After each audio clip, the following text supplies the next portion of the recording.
আপনি এরকম বলতে পারেন না। আগে শেখ হাসিনা এইভাবে কথা বলতো।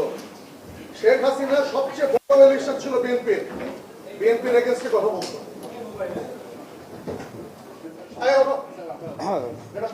চাঁদাবাজদের বিরুদ্ধে সবসময় আমাদের কথা বলতে হবে। যারা চাঁদাবাজ, যারা মামলাবাজ, আমাকে একটু কথা বলতে যতই ইয়া হোক, আমাকে একটু কথা বলতে। বিশেষ করে এটা তো শালীনতা হইল না। আমরা তো আপনাদের কাছ থেকে শালীনতা, কিভাবে শেখাবেন ভদ্রতা, আপনারা? আমি তো শিষ্টাচার প্রত্যাশা করি। আমরা আসছি একটা প্রোগ্রামে। একজন কথা বললে আরেকজন বিএনপির এগেইনস্টে কথা বলতে পারেন না। মানে একজন কথা বললে আরেকজন কথা বলতে হয় না। মানে এটা মিনিমাম যদি আপনার আমরা তো জানি না এখানে এই ফোরামে এই কথা বলা হয়। একজন কথা বললে আরেকজন কথা বলতে হয় না। এই ভদ্রতাটাই আপনারা এটা বলাই শিখেন। যাবে না এখানে। এই ভদ্রতাটাই আপনারা এখানে আমরা জানতাম না। আমাদের কেন ইনভাইট করা হচ্ছে?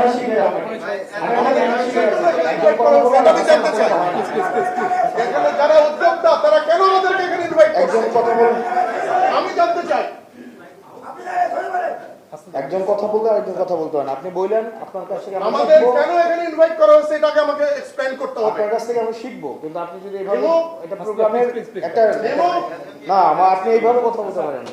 নিতো আপনি এইভাবে কথা বলতে পারেন না।